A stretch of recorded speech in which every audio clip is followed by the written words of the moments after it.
For generations, families gathered around kitchen tables to discuss important decisions, solve problems, and plan for the future.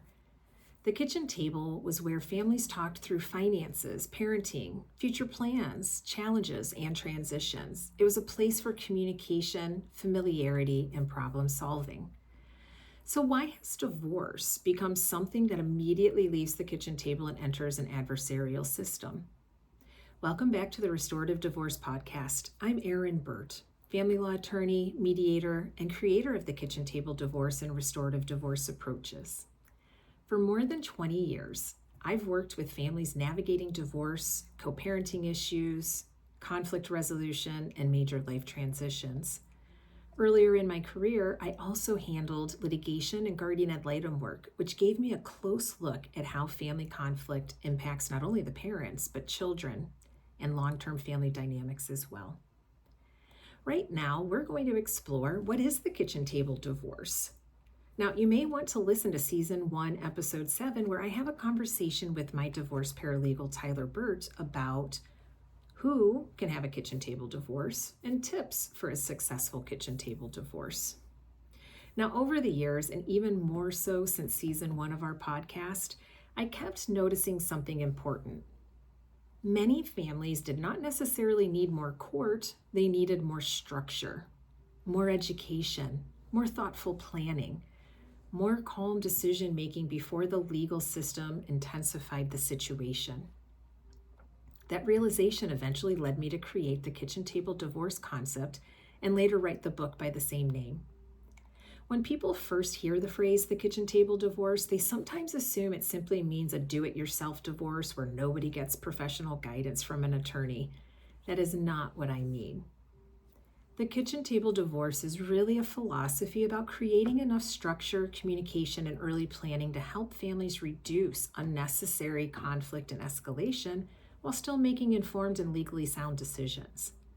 The kitchen table itself is symbolic. It represents honest conversation, shared responsibility, human connection, familiarity, and structure. Historically, families solved many problems around kitchen tables long before they entered formal systems. They discussed finances, parenting, future goals, aging parents, schooling decisions, moving, and major family transitions there. Today, however, many divorces bypass difficult conversations almost immediately. Families often move directly into fear-based legal positioning before fully understanding their options. Now, that does not mean court is always avoidable. Some situations absolutely require stronger legal intervention. Cases involving abuse, active substance abuse, serious mental health concerns, or any combination of those may require court protections and more traditional litigation strategies. The kitchen table divorce is not about pretending conflict does not exist. It's not about avoiding legal realities. It's not about forcing cooperation where cooperation is impossible. And it's not appropriate for every family. What it does offer is an alternative starting point for many families who may benefit from slowing down before conflict escalates unnecessarily.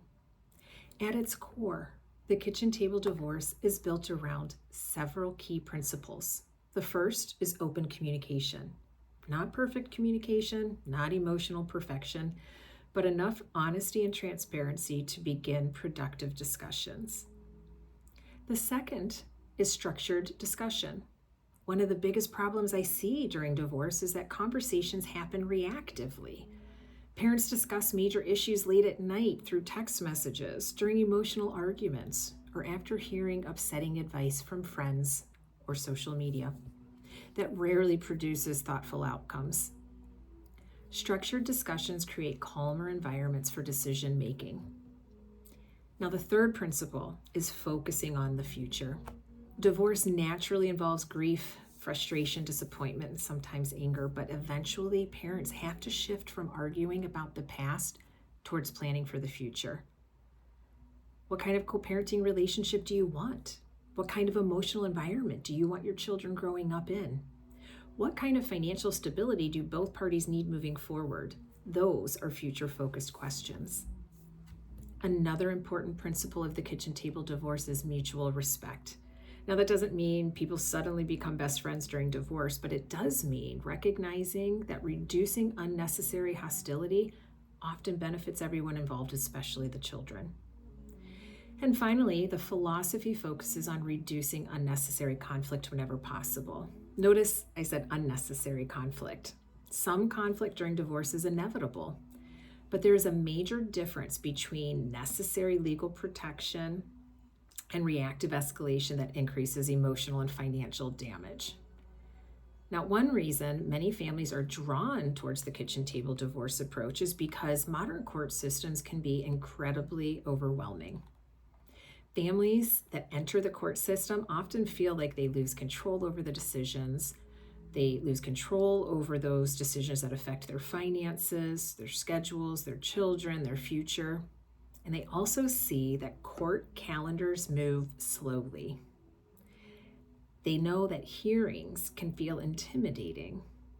They also know, especially that first month you get an invoice from your litigation attorney, that litigation costs increase quickly.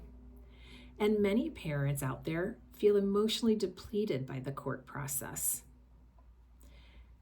Parents also know that they know their children far better than any judge ever could. Judges work hard and they carry enormous responsibility, but they are often making decisions based on limited information and relatively short court appearances.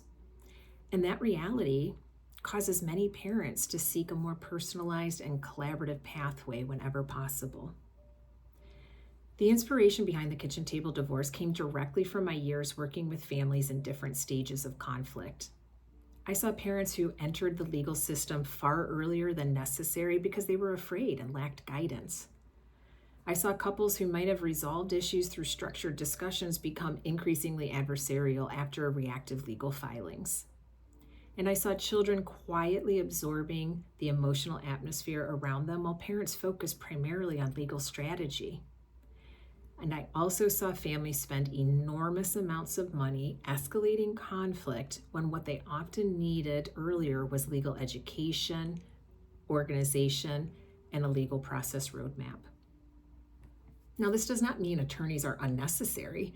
In fact, one of the goals of my practice is helping clients understand when legal guidance is extremely important and when pathways around divorce court may be possible.